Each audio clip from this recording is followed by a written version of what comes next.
Hi, it's Cory, and today you're going to be learning how to incorporate the C major scale and a really cool lick into your practice.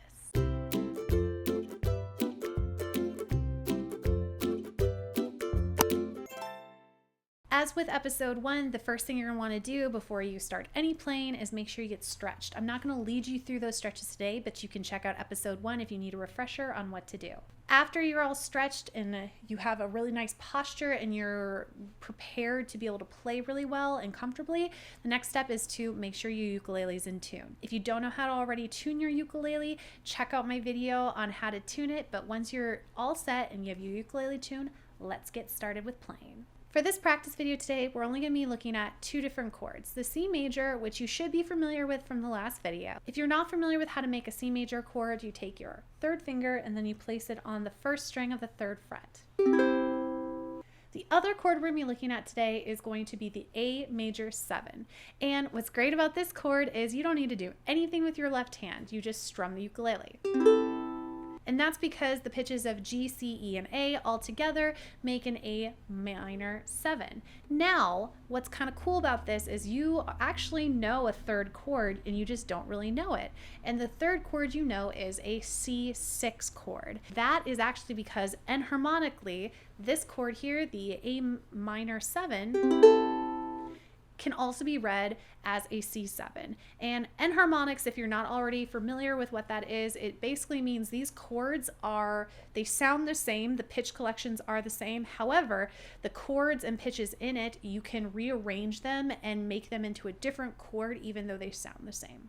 So the first thing I want you to do is make sure you are very, very comfortable with those 2 chords. I added the A minor 7 / C6 just because I want you to be aware of that extra chord and just know that, like, oh, that is another chord. So get that ingrained in your memory. Know that enharmonically they are the same thing. So if you ever see a C6, you're like, oh, I don't know what that is. You do. It's the A minor 7, which honestly is a lot more common in most songs than the C6. So just keep that in mind. Today, we're not actually going to be working on any additional strumming, and we're going to be replacing that with working on the C major scale. So what you're going to need to do for this is you're going to have to be doing some picking, which is really okay because we are going to really ease slowly into it. And I'm going to show you how to be able to play this scale. It's going to be written in tab on the screen, but on the worksheet, it's also written in standard notation too. So the first thing you're going to need to do for this exercise is just don't worry about your left hand. First, I just want you to get used to picking through the strings. If you've never picked before, this can be very, very weird to first do, especially if you're going from just strumming all the time to picking. So typically what you want to try to do is isolate a finger per string when you're first starting out. For me, I think it makes most sense if you're assigning the thumb to string 3, the first finger to string 2, and your second finger to string 3. So if I were just to pick through those 3 strings, I'd be going 3, 2, 1. All right? Now the pattern you're actually be following is you have an open C. That's just the C string. Then you're going to be playing the D. Now, for now, we're ignoring the left hand. So just you're going to strike the 3rd string again, which is where that D is going to fall.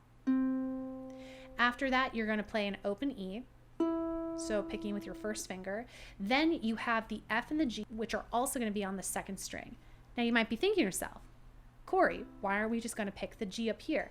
It's actually a lot less efficient to go all the way up to the 4th open string here, rather than eventually putting our 3rd finger down on the 2nd string on the 3rd fret. So you'll see that how it flows a lot better. So the F and the G are also going to be on that string. So you'll pick for the F and for the G. Then you're going to pick an open A. Then you'll put your 2nd finger down eventually for the B, but again, we're ignoring the left hand. And then finally the C.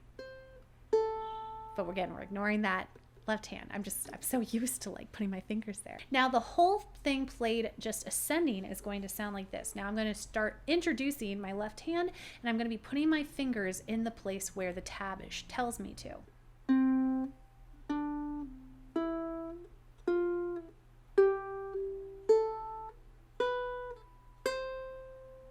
That's going up the scale.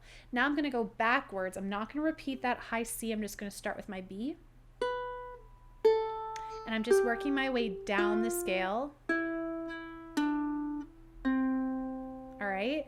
The whole exercise is going to be C, D, E, F, G, A, B, C. If it's easier for you, you could, just like I just demonstrated there, just basically use your pointer finger for all of that. If I'm playing it in a song, I use all three, but sometimes just for practice, it's okay to use just your pointer. And then I'm gonna go back down.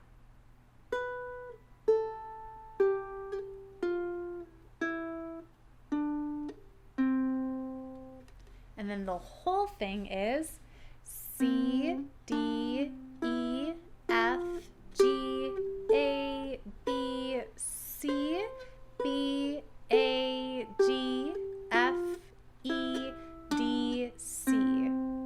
And that's going to be that whole practice. You're going to do that practice on the 3 different tempos that I had you playing at before, which is going to be a slow tempo of 45 beats per minute, a medium tempo of 60 to 65 beats per minute, and then a fast tempo of 95 or 90 to 95 beats per minute. This is what 65 beats per minute is. So what you do with this example is you're going to, for every beat you hear, that's going to be a new pitch you're playing. So 1, 2, this is what that exercise would sound like. C, D, E, F, G, A, B, C, B, A, G, F, E, D, C. So you'd go through that scale, playing it at all those different paces, and notice how my beat becomes where I'm picking at. So the 90 to 95 could get pretty fast. This is just the 90, for example, so it would be like...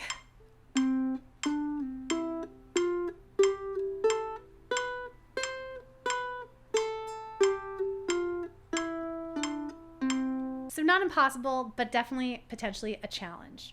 After you're done going through at those different tempos, then it's time to look at a bit of a lick. You're going to play a C major chord, then pick A, then G, F, E, D, C, and then strum on the C again. So the whole thing is going to sound like this.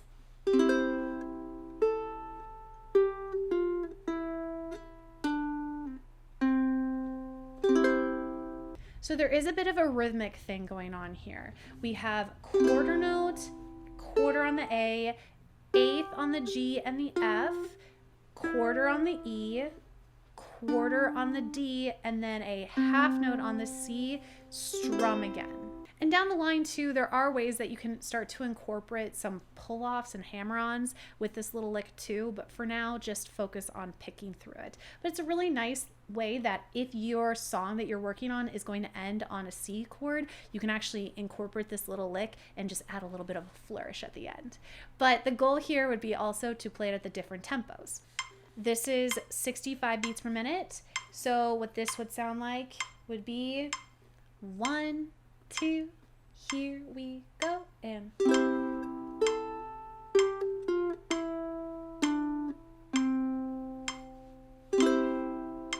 or similarly, this is what 90 beats per minute would sound like.